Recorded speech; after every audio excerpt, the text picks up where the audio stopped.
Hello everybody and welcome, and today we're gonna be having an interview with Rowdy Man, the leader of the Old School clan. I'm Arx and this is Rowdy Man. Say hi, Rowdy. Hello, everybody. Good to be here. Alright, Rowdy, let's begin now with the Arena League in full swing. And we were just talking about the elephants on the last match. But let's focus on what we have at hand. So now that the league is here, we want to we want to know both of the clans, both the Sun Tzu and the Old School clan, a little more. So first, tell us, how is the clan going? You know, our clan is doing good on the NA server. I have to admit, man, I've got a good team of guys. You know, we got a good, solid core that work hard anyways. They work hard at being better. And, you know, I really admire them for that. I'm really, really happy to be surrounded by these type of guys. Now, granted, they're all working men, right? Most of them married with families and jobs, and so our play time's not as much as some other teams. But when these guys do play, they play hard and they try to improve and be good.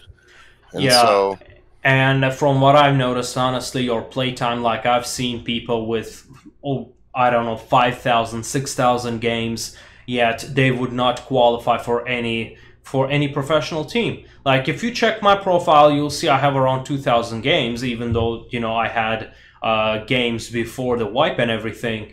But you will see people who just cannot qualify no matter how long they practice. It's because their attitude, because of the way they practice. They do not practice with deliberation.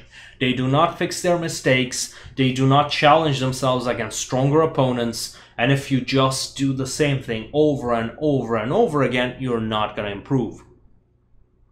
So that's the big point. So I'm glad to see that your guys are improving with by challenging themselves. They play hard. They you know, fight hard, play hard, and so there's that. You also said something about the NA tournament. How's that going? you know, that was a blast. That North American tournament was really one of the biggest. You know, our big first tournament. We were looking so forward to it. We were able to put up two teams right off. And it was exciting and fun. I was really busy with personal life, so I didn't get to be able to focus the first weeks as well as I would have liked to have. Yeah, and I didn't realize that Sun Tzu had joined until the last damn minute, right? I heard there, oh yeah, we got like 6 teams, we got 7 teams, but I didn't look at any names at that point, and yeah, anyways, it was a blast. It was a big hit, and we had a lot of fun. We learned a lot as a clan. I tell you, you know, and just getting your feet wet as a clan, doing that sort of thing, it was really good experience. Yeah, exactly, because that is how you improve. Like you fight against people who are more skilled than you in specific things. You see what they do, you learn it, and then you improve on it. And then next thing you know, you're kicking them left and right. Yeah, it was we got outsmarted more than we got outmuscled in that tournament, and that was great. But still, I tell you what, Sun Tzu shows up. They were on the one map running all those barbs. Yeah, we had no idea how to deal with that. Yep. And it was great because we were like, what the hell do we do? Yeah, and so we did our best, but now let's do that again, all right? I mean, yeah. I want another shot at that crap, that's for sure. Oh, yeah, but it definitely. was brilliant. It was brilliant, and it was fun, and it was a great experience, and I sure admire the Sun Tzu team because you know, they came over, they rolled units, just, you know, of course it was only tier 5, but still, they rolled the units, they play in the tournament, and they ground them out and were there and made it such a blast, such a fun. And you know what? You guys got a killer freaking good squad of good guys. I was impressed not just by the great gameplay, but really just how fun and patient you Yeah. guys were with us, because we were new and we were slow to load. We were slow to get ready. Oh, it's And honestly, your yeah. guys were great through it all. I mean, Oh, don't worry. We have the practice in that waiting. In fact, one of our biggest problems in tournaments have been, like, ever since the first tournament, one of the biggest problems have not been with the gameplay, although there have been some problems. But the main problem have been how long it takes to start a game. I mean, I would have lunch, come back, have a drink, and then, like, watch a quick video, and then we would just be ready to start. So that is something yeah, we are coming up. We have came up with a few ideas to fix that in draft. Because one way to go around it was blind pick. Because that way all the builds are already set. You just go into the room. You already have your pick, and boom, you are in the game. Although that did not stop the Rise of the Commander from taking so long and a bunch of controversies from arising. But still, it's a very common thing. There's no need to feel bad about it. In time, as we find more practices to these good practices to shorten those times, and we have got some great ideas coming up. They're currently in the test phase that will help with those immensely. So hopefully after the league, we'll be seeing those more in action. But yeah, so. Speaking of the problems with the tournament, what would you say are the biggest problems that your clan is having these days? I would say turnover. Because we have pretty hardcore group inner circle that works hard.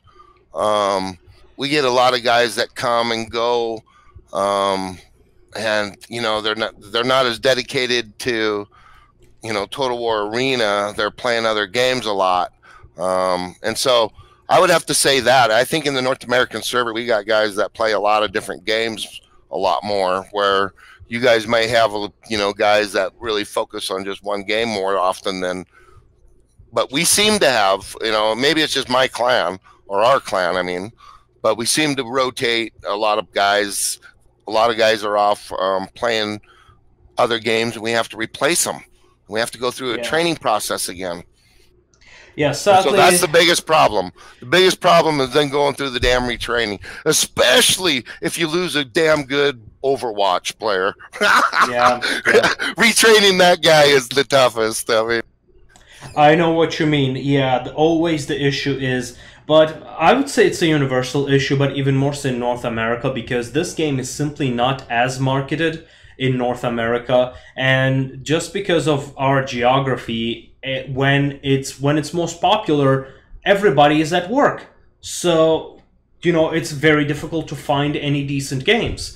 Now, finally, that the population has rose enough that we are able to get high-tier games late at night for our time.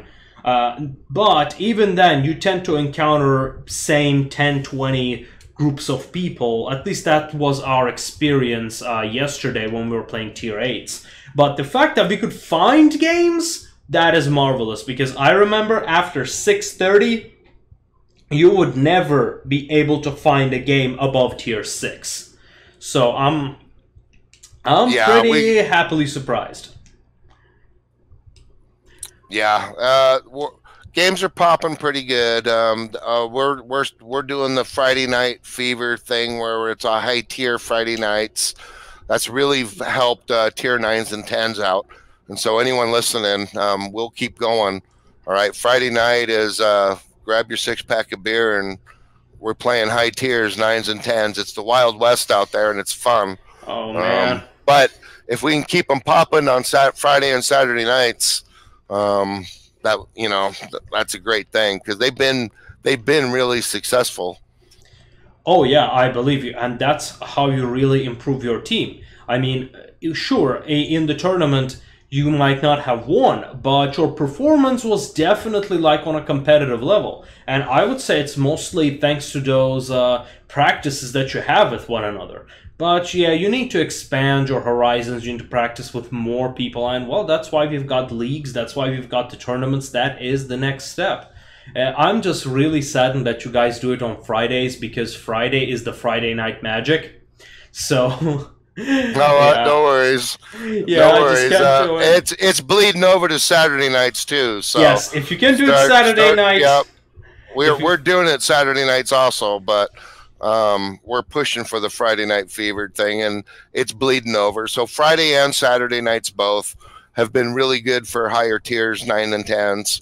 We're trying to help. Getting through 9 is hell level, and so yeah. yeah, and so if you can have where they're popping, even if you lose, you guys just get your gut units up there, get them playing, and just play, get some XP going.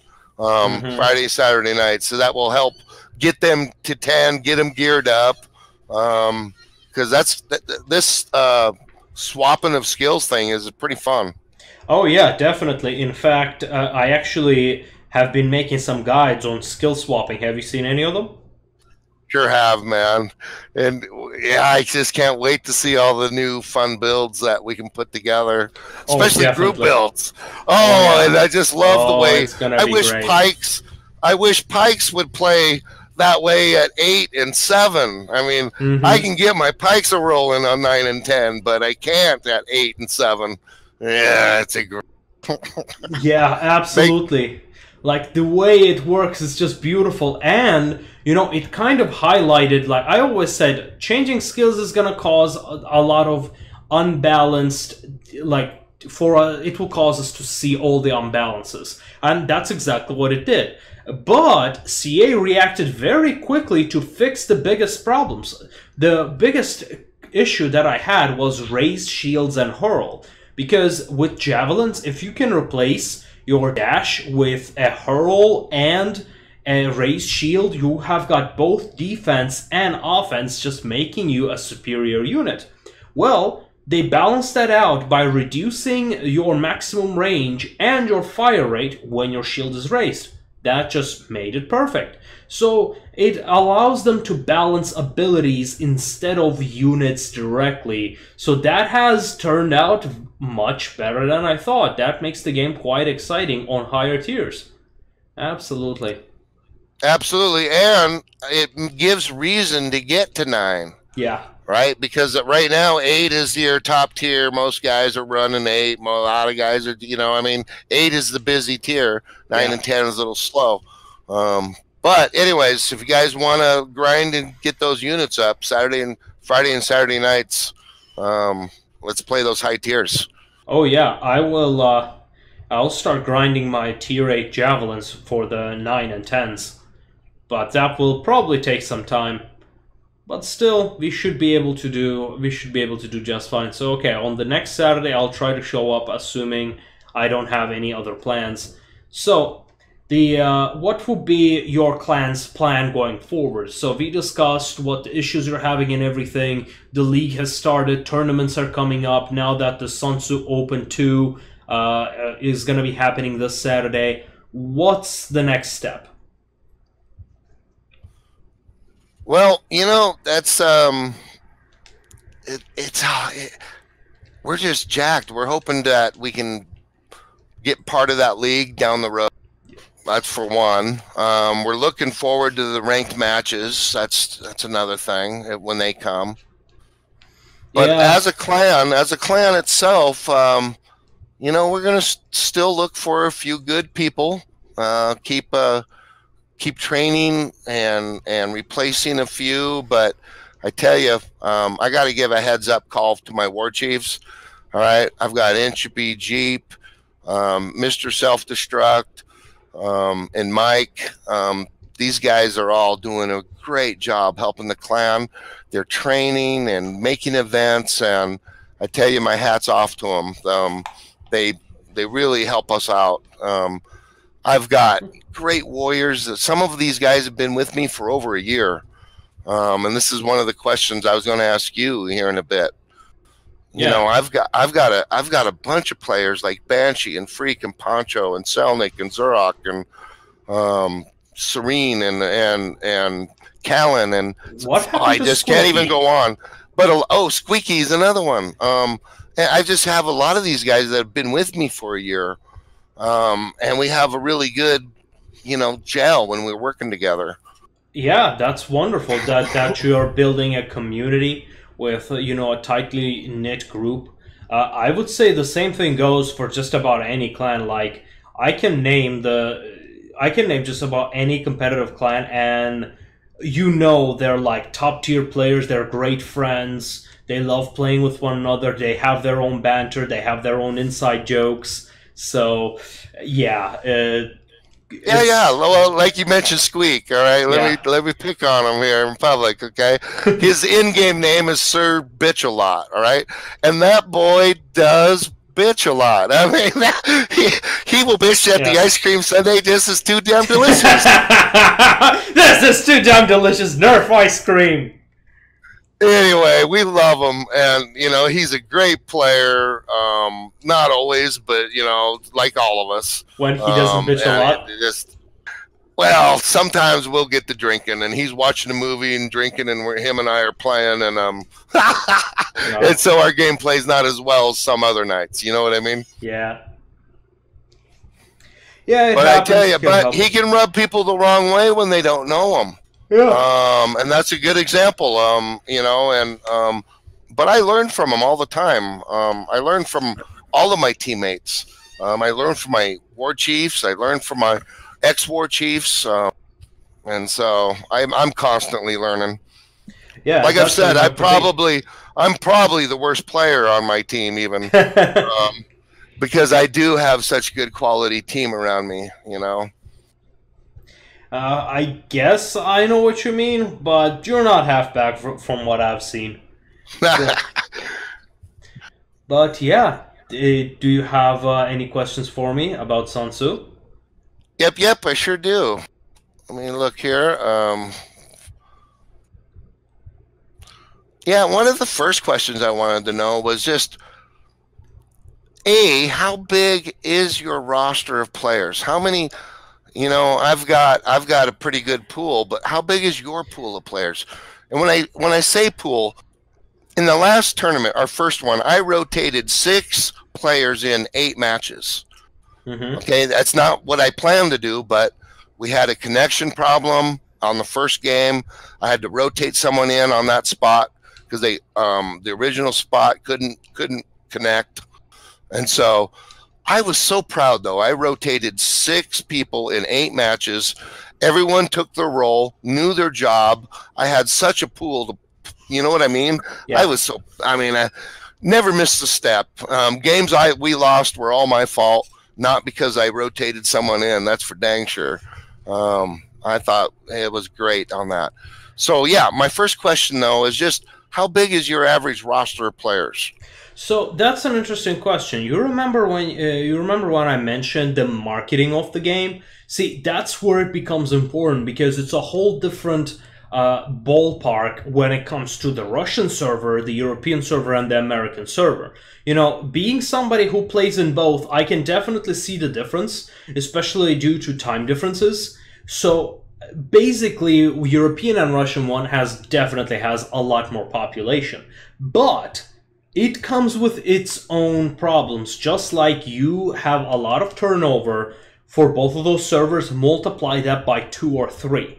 So you have a lot of people, but you have got, for every person who doesn't make the cut, you've got 10 people waiting to take their spot. And I'm not even exaggerating. Like, I stopped counting how many people came and gone. Like, sometimes I would check our recruitment channels, and like where the councilmen, the officers would vote on the members, and I'm like, I think I've seen that guy. I am pretty sure I never saw him. That guy. Like, there's at least half of them I haven't even seen, and they play together and everything. Like, I mostly participate. I don't know. I feel like at this point for me, playing public games is mostly a waste of time. I'm probably wrong on this. There's definitely stuff for me to learn, but compared to those organized trainings, the quality of that training, I just don't participate in, so maybe that's why I don't see it. But, so because of that, we have a huge pool of players. And then later on, the with that pool of players, we easily get 10 versus 10s going on our Saturday open trainings. So that's why I was kind of reluctant to post a Sun Tzu Discord on one of my videos when it was asked. Yeah, I'm sorry, dude. Like, I was reluctant because I was afraid of getting flooded when we already get 10 versus 10s going for the open ones. But when it comes to our, like, more core players, after all, as you've seen, you've got a lot of people who apply, majority doesn't make the cut, and among those, even fewer make to the core teams and keep on rising. So among those, we have, I can name at least 10 to 15 players. Actually, no, I think they made it 20. So we definitely have 2 full teams with their subs, with their substitutes already in. We like to take at least like 4 substitutes per team, and we like to like switch them around. So our substitutes will be substitutes for both the Sun Tzu and the Sun Tzu United teams. So that way the subs get more playtime, and well, we don't run out of subs, and they are always practiced. So who drives each team then? If Usually, you're running a 10-on-10, and on the follow-up question on that, any problems with like demoralizing if the other team loses? Not really, not really. I mean, it depends on the scenario that we're running. Like sometimes we would have just no holds barred sort of thing, but oftentimes we would try to counter one another's build. And from there, we focus on learning rather than trying to beat one another. So because of that, I didn't get a sense that some people were getting frustrated because they weren't winning. What would oftentimes happen is they get tired. They get tired of doing the same thing, and they would get tired of waiting for the captains to sort things out, to sort out their builds, sort out their strategies and things like that. That is partially why I myself have quit being a captain, because it's a whole new job, and I already have got a YouTube channel to run. I've got, game to play in addition to all of that, so it was just too much responsibility. It is definitely a lot of extra responsibility. So those people, I really admire them. I wish I had the time and patience to get the practice to do it well, but our captains are doing a great job. So they organize people, they contact them outside the game when there is training, just tell them, hey, we're about to start, come on in, and things like that. So it creates a sense of camaraderie between the teams. But also our wing commanders. Now, wing commander, that I like doing, and oftentimes I have to do because I play a Caesar and I have to call out the Vichis.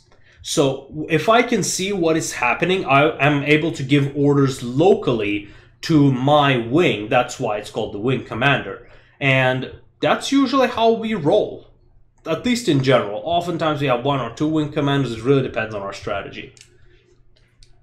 So, yeah. And so, then just how many damn alpha players do you guys have? Because like we've got a few,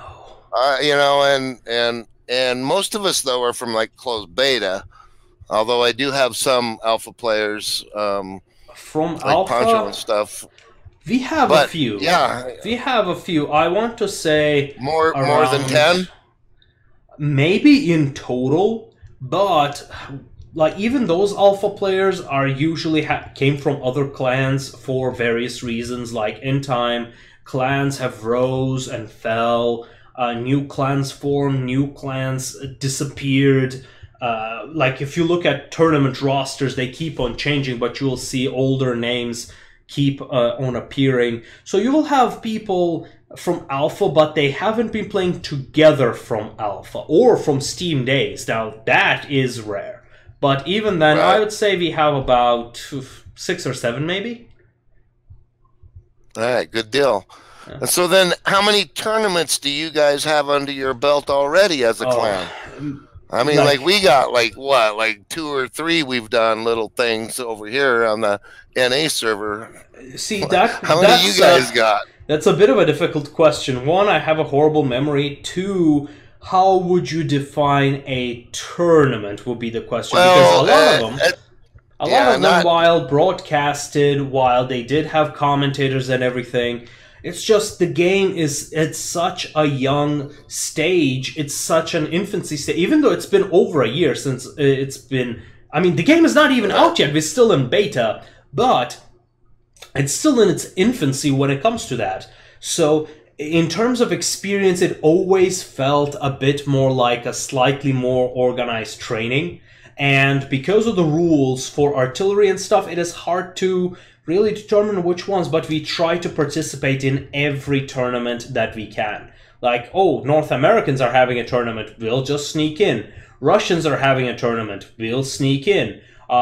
Europeans will have a tournament, okay, we'll sneak in. Although Russian tournaments, they are not very good with announcing them. As far as I know, they haven't had a Russian-specific tournament. I think they had one, but we didn't have Russian accounts, so we didn't bother with that.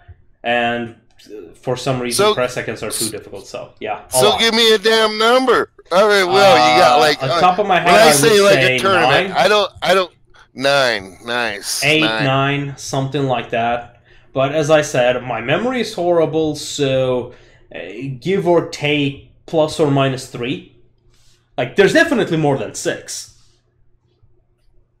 Good deal. That's just getting an idea here. So, do you guys have problems with turnover on your clan? Yeah, I kind of touched up on that. Yeah. It's less of a problem because of the sheer population. It's less of a problem and more part of the process. Simply because there are just so many people who are eager to join. It's just a recruiters, I haven't seen them having too much issues. What we did have problems with, however, are toxic people. See, when you've got so many people coming in, you'll have people who talk unnecessarily, people who rage all the time, people who just can't keep it under control, people who get offended. I mean, we're not exactly the most polite people. Non-stop. I know, I hear that. When you get a room full of warriors together, man, you got to be a little thick-skinned. Yeah. So exactly, and if you've got people from Western Europe, Southern Europe, Eastern Europe, and cultures clash. Like, you can see that culture clash very often. Like, you will have Southern European guys just talking all the shit you can imagine. They have no control over their mouths. And to be honest, they shouldn't. I mean, people should just have a bit of a tougher skin and get that it's a joke. And the other ones are like, dude, this is just too much and things like that. Those people usually just quietly slither away. But the way I see it, if you don't have the skin to just take a bit of banter, and not even directed towards them, mind you, then you do not have a thick enough skin to really to survive it when things get tough, when you lose a big tournament, when you keep losing, when you're on a losing streak, when you lose 10 times in a row. So that's how it matters. In fact, that's what I realized. No matter how good of a player you are, and that's a thing that I have found out as I was doing research into professional players in games where both luck and skill is involved. In poker, in Magic the Gathering, it's that no matter how good you are, you will have those times, even in other games too, and even in Arena, League of Legends, you will have a losing streak. You will have losing streaks, and it's very easy to be motivated when you're winning. But it's not easy when you're losing, and that's when things break apart. That's when going gets tough. And so those are the tough people that get going when going gets tough, are the ones that are needed. See? Absolutely, Ark, and that's what I look forward to on my end for War Chiefs. I like to see how they handle losses in a row like that. You know, and if they don't get, you know, you suck, everyone sucks. Yeah. Oh, we get that. Like, sometimes we will be losing back-to-back to stupid mistakes that we shouldn't be making. We'll have people breaking the rules, people shouting at one another. But the thing is, we know when we're not serious when we shout at one another. But, like, at the end of the day, it's a very delicate balance. To an extent, you still have to respect other players. but you have to call them out when they're having problems. For example, if we clearly stated that stakes are not allowed and you're bringing stakes, you just wasted 19 people's times right there, you know? And we're already having problems with getting into games to begin with, so yeah, that's a reason to get mad at. Yeah. Yeah, I like to sidetrack a bit, but yeah, let's get back to the questions. What else do you have? All right. So, do you guys find problems finding players that really want to put in the effort to be better? We see a lot of guys that want to join and hang out, and we have a rank for, you know, good players and stuff, but there's a difference between those that want to work hard and be good and those that don't. Do you see that? Yeah, we have a very similar thing. We have, you know, Sun Tzu Friends rank for people who just want to play casually and things like that.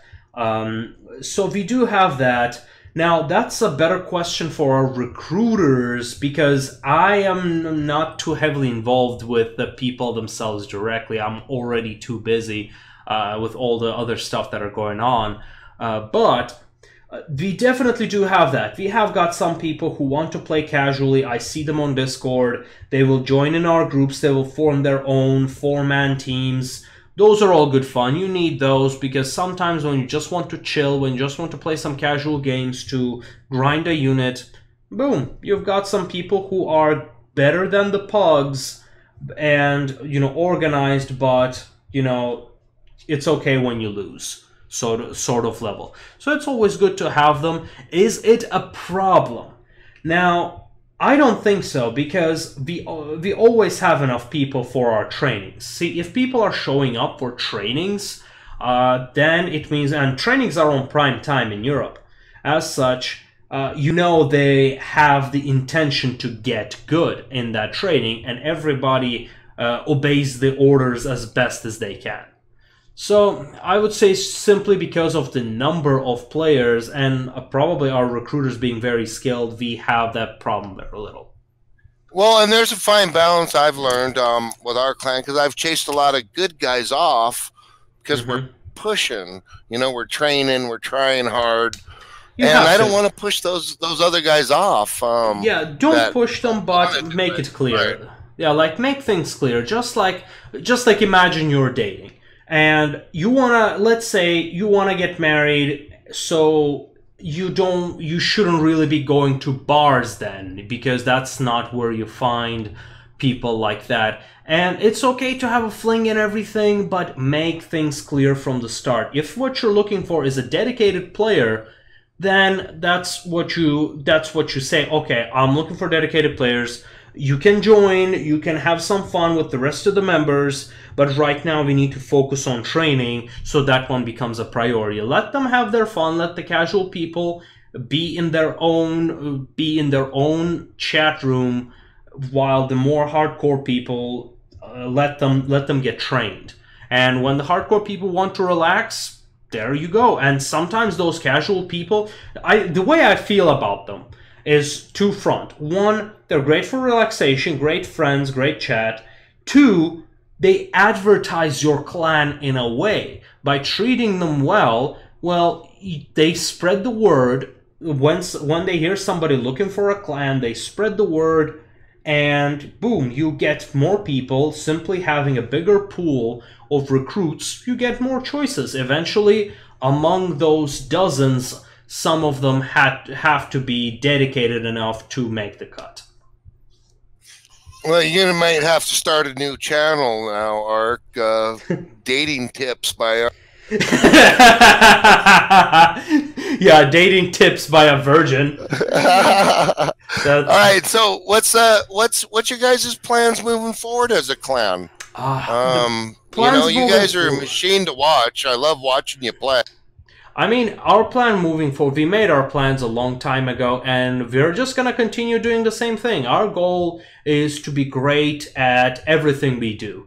We organize tournaments. We've got, you know, Mistru as the main organizer. He loves organizing tournaments, moderating those. In addition, we create our own content. Jojo creates content. I create content. I get a lot of our Battle of the Weeks from our clan, from our open trainings. So it's a mutual beneficial relationship that keeps on feeding one another. And most importantly, we try to excel in the gameplay aspect. We try to be the top clan when it comes to the tournament performance. So we try to compete with the top names, you know, your Dream Team, Sons of Zeus, Legio 13, Old School, Late Nights, those household names. It's a constant competition. So the goal is to be great at everything, distribute our responsibilities right, and of course the people who do the other stuff also participate in the tournaments as best as they can. People make a lot of sacrifices, you know. People sacrifice time from their families, from their work. I mean, they could very easily find a part-time job instead of doing all of this, but they don't, because it's a work of passion. And I think that's the plan going forward. We're going to be organizing more tournaments. We're going to be growing our channels. I'm going to be growing my channel as well. And we're going to be improving on our gameplay. That's the number one thing. Players going to be improving on play. Everybody else is going to be improving on their thing. And it's going to be a vicious circle where everything feeds one another. No, sounds good, bud. And we're sure proud as Old School to be counted on that list at all that you just named of team. Ark, you think they're going to ever buff my pikes back up, bud? I believe so, as they find out. Like, honestly, nobody knows why they nerfed the pikes globally. All they have to do is just nerf the Kanane's rapid advance on pikes, or just completely remove it. Why is it even on Why was it even on Kanane to begin with? Like, that made no sense. But, like, it does make a bit of sense, but it's just not something that I approved of, and it's one of those units that if you nerf it too much, well, you'll be nerfing archers too much then. So it's a very delicate balance. I think they are gonna bring it back up, because one thing, CA has proven themselves with, we have been waging war for the premium units to get nerfed, and they have been nerfed. We won that battle. We have to remain vigilant, but it shows that CA listens. See, that's how a lot of game companies have succeeded. And when they stopped listening, that's when their downfall began. I mean, Telltale Games. They've nerfed Pike so bad, it just really bummed me out, because we've been a Pike clan from the beginning, you know, starting way back in the days when Ancient Exile was running pikes, back when they were so fast you couldn't even outrun them. Yeah, you know, and they did need nerf back then. But I mean, our whole clan, we've just loved pikes. We fell in love with pikes from that day on, and I will say one from thing the old days. And I love to see the buzzsaw. I thought it gave exciting gameplay. Yeah, but here's the thing: like, in these games, balancing is a constant. It's an eternal process. Always, some things get buffed, some things get nerfed for. But by closed beta, the pikes were nerfed down and they were countered easy. Very few people could even play them well by closed beta, and then they turn around and nerf them more. Yes, so it's just a constant thing of balancing. I guess their metrics showed that there's still a threat. It could also be, let's not forget, there's also the Praetorians too. The Praetorians are also giving feedback to CA about the balancing and the status of the game. So in that regard, it's an ongoing process. But I'll say one thing though. I'll say one thing. Everybody should have at least one alternate general and alternate unit. Personally, I will say, if when I look at my tournament participation, I have 50-50 Germanicus and 50-50 Caesar. Like, success rate is honestly 50-50. Even though I'm a Caesar Javelin main, I never shy away from playing something else, because, you know, I have my Germanicus infantry ready, and it's like, it's always something that you would need. Even though it might not be the god tier, but guess what? Everybody else is already playing the top tier. The people who need to switch are the people who are filling those alternate roles, people who are giving an edge to your sword. For example, let's say the opponent has brought a lot of spears and pikes. Let's splash in a little bit of medium infantry. Oh wait, we're playing on Capua. Let's add in heavy infantry. Because on the road, with all the buffs, they become unstoppable. I mean, 25% melee attack and defense on heavy infantry? Nothing can stop that.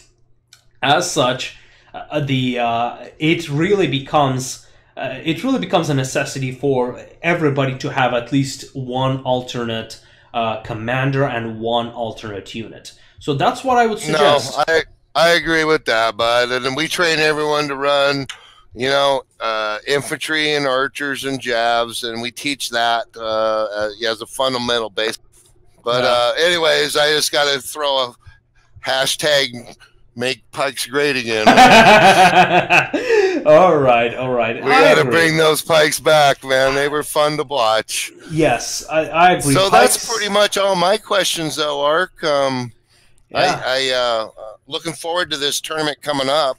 Absolutely. It's a knockout round, so I'm a little nervous. We got to get through that first round. That's true. That'll be a nail biter, and looks like the competition's stiff over there. So yeah, we'll see how the seeding is gonna be as well. Like if they put all the top teams together, and you instead with a bunch of newbies, next thing you know, you'll be on the finals, while the other finalists would have had to fight all the other top teams. So that's also a possibility. You know, the seeding of a tournament is something that the organizers always have to think about, because yeah, I've been watching a few videos, especially on Magic, and I realized it could be a problem for our types of tournaments too. You would have people see the way that the Friday Night Magic works. You get matched with people with similar record. So if you win your first match, you're gonna be fighting against people who won their first match as well. Now, next one, you're gonna be fighting against people who won their first two matches as well. Then the third, then the fourth. But if you lost or deliberately lost the first one, you're gonna be fighting against people who are with at least one loss. So it's more likely you're gonna get people with less experience. So something like that tricky. We need to be aware of tricks like that of happening. So just something to keep in mind, I guess. Well, it was a great pleasure to interview you, to talk to you about the clans situation and with the tournaments coming up. So do you have any closing statements? Nope, just guys, we need some more clans out there in North America, and so let's get this North America server up and kicking here. Absolutely. Thanks for joining me, everybody, and we'll see you next time.